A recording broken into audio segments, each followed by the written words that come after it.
Hello दोस्तों, स्वागत है आपके अपने YouTube channel AK study note में। आप सभी दोस्तों का मैं अमित शुक्ला बहुत बहुत स्वागत करता हूं।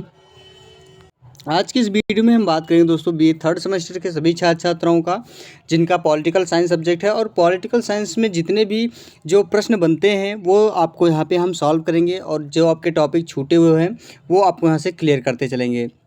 एक एक टॉपिक हम आपको बताते हुए चलेंगे, जिससे कि आपके जो पेपर में जो प्रश्न आने की संभावनाएं होती हैं वो आपको यहाँ से क्लियर होते हैं, और जो आपका माइंड सेटअप है वो क्लियर हो जाएगा। तो दोस्तों, अगर चैनल में आप नए हैं तो ज़रूर चैनल को आप लोग सब्सक्राइब कर दीजिए, वीडियो को लाइक कर दीजिए, और एक दूसरे को वीडियो को शेयर भी करते रहिए, और फटाफट आप लोग वीडियो को अंत तक देखते रहिए। इससे सारे प्रश्न जो हैं वो आपके लिए बहुत ही बहुमूल्य प्रश्न हैं। तो आपका नेक्स्ट क्वेश्चन जो आएगा इसमें कुछ इस तरीके से प्रश्न होगा। प्रश्न में आएगा कि पंडित जवाहरलाल नेहरू के नेतृत्व में गठित अंतरिम सरकार पर प्रकाश डालिए। हर बार ये प्रश्न आपके पेपर में पूछा जाता है, और अच्छे से आप लोगों को तैयारी भी करना होता है, क्योंकि ये सारे जो प्रश्न हैं वो आपको यहाँ से तैयार करना होता है। टाइम कम होता है, आपको कितने क्वेश्चंस करने होते हैं, तो एक एक जो समय है वो आपका बहुमूल्य होता हो। तो आपको यहाँ पे टोटल जो टाइम मिलता है वो आपको तैयारी करने के लिए मिलता है। अब प्रश्न जो है वो आपका है, इसमें पंडित जवाहरलाल नेहरू के नेतृत्व में गठित अंतरिम सरकार पर प्रकाश डालिए। इस तरीके से आपका प्रश्न होगा। आंसर में आपका आएगा, यानी कि जो अंतिम सरकार का गठन हुआ था पंडित जवाहरलाल नेहरू जी के नेतृत्व में, यानी जब उनकी सरकार बनी थी, यानी उनकी सरकार हुई थी, तो उसमें जो उनकी जो अंतिम सरकार का गठन हुआ था कि उनके जो सदस्य हैं उनमें कार्यकारी कौन होगा, तो वो सारी चीज़ें यहाँ पे आपको बताया जाएगा। इसमें है 1945 ईस्वी में, यानी जब 1945 का आम चुनाव हुआ तो उसमें ब्रिटेन के मजदूर दल की सरकार बनी, और उसके नेता जो थे वो इटली के प्रधानमंत्री हुए। तो इसी को देखते हुए फिर कैबिनेट मिशन के आधार पर 1946 में पंडित जवाहरलाल नेहरू के नेतृत्व में एक अंतरिम सरकार का गठन किया गया, जिसमें कांग्रेस और मुस्लिम जो है वो दोनों जनों के बीच में उनकी सरकार बनाई गई, जिसमें आपको 14 सदस्य मिले थे, और 9 सदस्य आपके कांग्रेसी थे, और जो मुस्लिम लीग के सदस्य थे वो 5 थे। तो इस तरीके से इनकी जो सरकार की गठन हुई थी वहाँ पे ये जो प्रश्न है वो इसी के अकॉर्डिंग बताया जा रहा है आपको। अब जैसे आपका है कि पंडित जवाहरलाल नेहरू के जो नेतृत्व में गठित किया गया था, उसमें है 1945 ईस्वी के आम चुनाव में ब्रिटेन में मजदूर दल की सरकार बनी, और उसके जो नेता थे वो इटली के प्रधानमंत्री। कौन थे? इटली के प्रधानमंत्री थे। वे उदारवादी एवं श्रमिक नेता थे। जो इटली के प्रधानमंत्री थे वो क्या थे? वे उदारवादी और श्रमिक नेता, यानी कि मेहनती, यानी कि किसान नेता थे वो, यानी कि मजदूर नेता थे। मजदूर दल के प्रत्येक व्यक्ति एवं देश की स्वतंत्रता का पक्षधर थी, और इटली ने यह घोषणा किया कि भारत को आज़ादी जल्द दे दी जाएगी, और इसके लिए ब्रिटिश संसद के निचले सदन, यानी कॉमन सभा जिसे हम कहते हैं कॉमन सभा में, और ये जो कॉमन सभा में भारत की स्वतंत्रता का एक विधेयक प्रस्तुत किया गया, जिसे संसद ने पारित कर दिया। और आज़ादी के पहले ही पंडित जवाहरलाल नेहरू के नेतृत्व में अंतिम सरकार का गठन किया गया। यानी जो अंतिम सरकार हुई उसमें पंडित जवाहरलाल नेहरू जी को यहाँ पे प्रधानमंत्री के नेतृत्व की उनको नियुक्ति किया गया। उसके बाद में फिर इनका जो इनकी अंतरिम सरकार का गठन किया गया वो पंडित जवाहरलाल नेहरू जी के नेतृत्व में हुआ। कैबिनेट मिशन की योजना के आधार पर 1946 ईस्वी में पंडित जवाहरलाल नेहरू के नेतृत्व में एक अंतरिम सरकार का गठन किया गया, जिसमें कांग्रेस के और मुस्लिम लीग की दोनों दलों के नेताओं शामिल किए गए, यानी कि जो कांग्रेस के नेता थे और जो मुस्लिम लीग के नेता थे, इनको दोनों लोगों को इसमें शामिल किया गया।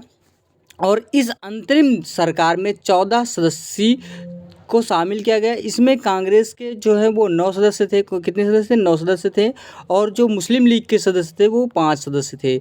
इसमें इनके नाम एवं विभाग निम्नलिखित हैं। फर्स्ट नंबर में आते हैं आपके पंडित जवाहरलाल नेहरू जी, जो इनकी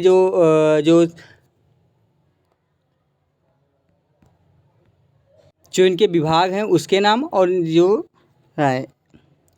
नाम है जो इनके, और उनके विभाग यानी कि कार्यकारी पद पे जो थे। फर्स्ट में हैं पंडित जवाहरलाल नेहरू जी, जो कार्यकारी परिषद के उपाध्यक्ष हैं विदेश। यहाँ पे पंडित जवाहरलाल नेहरू जी के बारे में बता रहे थे कि कार्यकारी परिषद के उपाध्यक्ष भी थे और विदेश राष्ट्रमंडल के संबंध के रूप में इन्हें बनाया गया। उसके बाद मेरे सेकंड नंबर है सरदार वल्लभ भाई पटेल जी। ये हैं गृह मंत्रालय, सूचना एवं प्रसारण मंत्री दोनों बनाया गया। यानी पंडित जवाहरलाल नेहरू को जो वो कार्यकारी परिषद के उपाध्यक्ष बनाए गए थे और विदेश राष्ट्रमंडल संबंध के भी अध्यक्ष इनको बनाया गया। फिर सेकंड नंबर सरदार वल्लभ भाई पटेल जो गृह मंत्री, सूचना मंत्री एवं प्रसारण मंत्री तीनों इनको दिया गया। थर्ड नंबर में है बलदेव सिन्हा जी, इनको रक्षा मंत्री के रूप में बनाया गया। फोर्थ नंबर डॉक्टर जान मथाई जी जो उद्योग एवं आपूर्ति के रूप में हैं। फिर आते हैं सी गोपालाचारी जो शिक्षा मंत्री के रूप में हैं। फिर आते हैं सी भाभा जो कार्य, खान एवं ऊर्जा मंत्री के रूप में नियुक्ति किया गया था। उसके बाद में सेवन में डॉक्टर राजेंद्र प्रसाद जी खाद्य एवं कृषि विभाग में इनकी जो खाद्य एवं कृषि विभाग में मंत्री बनाया गया था। फिर 8 नंबर में यानी कि आसफ अली, इन्हें रेल मंत्री के रूप में बनाया गया था। फिर आते हैं 9 नंबर जगजीवन राम, इन्हें श्रम मंत्री के रूप में बनाया गया था। लियाकत अली खान जी को वित्त मंत्री और टी चुंद्रगर को व्यापार मंत्री के रूप में बनाया था। ये 14 सदस्य जो थी इसी से इनकी जो भारत की अंतरिम सरकार के रूप में गठन किया गया था वो कुछ इस तरीके से थी। आई होप आप लोगों को ये सारे जो है टॉपिक आपको समझ में आया होगा, क्योंकि ये सारे प्रश्न आपके लिए 3-3 नंबर में आपको अच्छे से मिल जाते हैं और अच्छे से आपको तैयारी की। सेक्शन बी के ये सारे प्रश्न हैं। सेक्शन बी में आपको तैयारी करने का जो 10 मिनट का यानी कि 5 मिनट का टाइम होता है, 5 मिनट में ये सारे क्वेश्चंस करने होते हैं। 5 मिनट में आपके लिए बहुत ही अच्छे से तैयारी कर लेते हैं। तो इस वजह से मैं आपको यहाँ पे अच्छे से सॉल्व कराता हूँ कि आप लोग को दिमाग में बैठ जाए और अच्छे से तैयारी भी कर ले। उसके बाद फिर आता है आपका नेक्स्ट टॉपिक है दोस्तों आपका यानी कि टी चंद्रशेखर हैं। फिर योगेंद्र नाथ मंडल जी हैं जो विधि मंत्री के रूप में हैं। 13 नंबर पे अब्दुल रब निस्तार जो हैं वो संचार मंत्री। फिर 14 नंबर में गजनफर अली खान जो स्वास्थ्य मंत्री के रूप में। तो ये 14 सदस्य आपको हमने इससे पहले भी बताया कि ये आपको देखने को मिलते हैं। यानी कि यहाँ पे बताया कि उपर्युक्त 14 मंत्रियों में 9 सदस्य भारतीय राष्ट्रीय कांग्रेस और पार्टी के थे और जो 5 सदस्य थे वो मुस्लिम लीग के थे। अंतरिम सरकार के गठन के बाद ही संविधान सभा के चुनाव कराए गए थे और पंडित जवाहरलाल नेहरू जी के नेतृत्व में बनी अंतरिम सरकार ने देश को आज़ादी मिलने तक कार्य किया। आज़ादी मिलने के समय भारत का विभाजन हो गया, जिसके कारण मुस्लिम लीग के 5 मंत्री पाकिस्तान की जिन्ना सरकार में मंत्री हो गए और मुस्लिम लीग को पाकिस्तान मिला तो भारतीय राष्ट्रीय कांग्रेस को भारत मिला। पाकिस्तान के निर्माण के बाद बने पहले मंत्रिमंडल में दो हिंदू मंत्री हुए थे। कौन कौन थे? आपको बताएं कि लेकिन जिन्ना के निधन के बाद इन दोनों मंत्रियों को कोई सुनवाई नहीं हुई थी और इन्हें प्रताड़ित भी किए गए, जिनके कारण कानून की जो पाकिस्तान की बात है, पाकिस्तान में निर्माण के बाद इसमें बने पहले जो मंत्रिमंडल बनाया गया था उसमें 2 हिंदू मंत्री भी हुए थे। लेकिन जिन्ना के निधन के बाद इन दोनों मंत्रियों को कोई सुनवाई नहीं हुई और प्रताड़ित किए गए, जिसके कारण कानून एवं श्रम मंत्री योगेंद्र नाथ मंडल पाकिस्तान छोड़कर भारत चले आए। यानी कि जो योगेंद्र नाथ मंडल जी थे ये पाकिस्तान में थे और इनको ये क्या हुए कि वहाँ से छोड़कर ये भारत चले आए, और जबकि भारत में सभी धर्मों के बराबर का हक मिला। तो इस तरीके से इनको वहाँ पे प्रताड़ित किया गया यानी कि पाकिस्तान में। तो पाकिस्तान की ये सारी कहानी थी वहाँ की।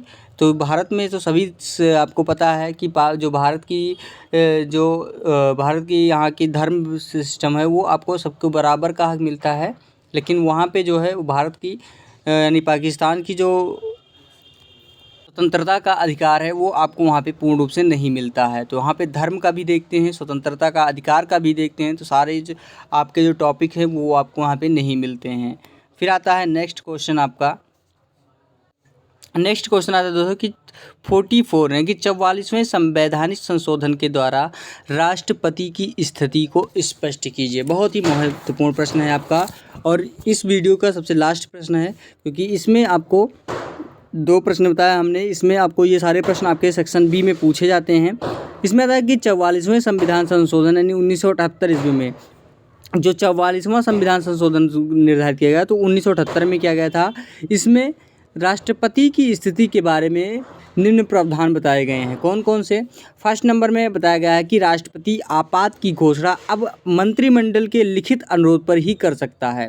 यानी जब तक मंत्रिमंडल है कि जब तक जो मंत्री हैं हमारे मंत्रिमंडल से जो भी अनुरोध से अगर आप उनके जब तक मंत्रिमंडल का अनुरोध नहीं होगा तब तक आप राष्ट्रपति यानी कि जो राष्ट्रपति है वो अपना आपात की स्थिति नहीं लगा सकता है। सेकंड नंबर आता है आपका दोस्तों कि राष्ट्रपति मंत्रिमंडल के लिखित अनुरोध में एक बार पुनर्विचार के लिए वापस लौट सकता है, परंतु दूसरी बार में उसे ऐसा परामर्श मानना ही पड़ेगा। यानी कि इसमें बताया गया है कि अगर राष्ट्रपति मंत्रिमंडल के लिखित अनुरोध में एक बार पुनर्विचार के लिए वो उस पर अमल कर सकता है, यानी कि वो वापस जा सकता है, लेकिन दूसरी बार अगर उसने परामर्श किया मंत्रिमंडल की तरफ से अगर परामर्श हुआ है तो उसे मानना ही पड़ेगा। थर्ड नंबर है कि अनुच्छेद 352 में आंतरिक अशांति के स्थान पर युद्ध, बाह्य आक्रमण या सशस्त्र विद्रोह जोड़ा गया। यानी 352 में क्या जोड़ा गया दोस्तों कि आंतरिक अशांति जो होती है उसके आंतरिक अशांति के स्थान पर युद्ध, बाह्य आक्रमण या सशस्त्र 352 आप लोग को पता है जो शक्ति मिली है राष्ट्रपति को उसके बारे में। उसके बाद फिर आता है फोर्थ नंबर है दोस्तों कि राष्ट्रपति द्वारा की गई आपातकाल की घोषणा संसद द्वारा 1 माह के अंदर अनुमोदित होना चाहिए। कि जो राष्ट्रपति के द्वारा अगर आपातकाल की घोषणा की गई तो उसमें संसद के द्वारा 1 माह के अंतर्गत उसे अनुमोदित करना पड़ेगा। यानी अनुमोदन का मतलब होता है दोस्तों उस पर अमल करेगा या उस पर क्या करेगा, उसका पूरा पालन करेगा। फिफ्थ नंबर में कह रहा है कि सांसद की स्वीकृति के बाद आपातकाल 6 माह तक लागू रहेगा। यानी अगर आपको आपातकाल लग भी गया तो ये आपातकाल जो है वो 6 मंथ के लिए लागू, यानी कि 6 महीने के लिए ये लागू रहेगा। संसद उसे पुनः 6 महीने के लिए बढ़ा सकता है। अगर संसद अगर चाहेगा तो इसे 6 महीने के लिए और बढ़ा भी सकता है आपात स्थिति।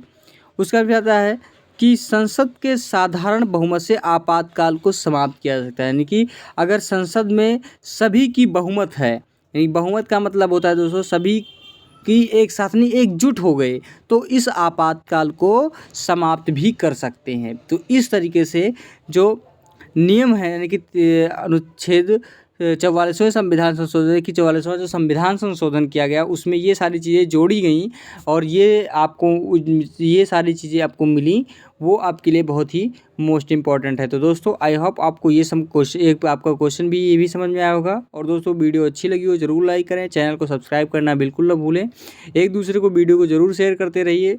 और अगर इसका PDF चाहिए तो यूट्यूब के डिस्क्रिप्शन बॉक्स में टेलीग्राम चैनल का लिंक दिया गया है, वहाँ से आप लोग जुड़कर बिल्कुल फ्री ऑफ कॉस्ट PDF प्राप्त कर सकते हैं। इसी के साथ अगली वीडियो में हम आपके साथ उपस्थित होंगे। धन्यवाद दोस्तों।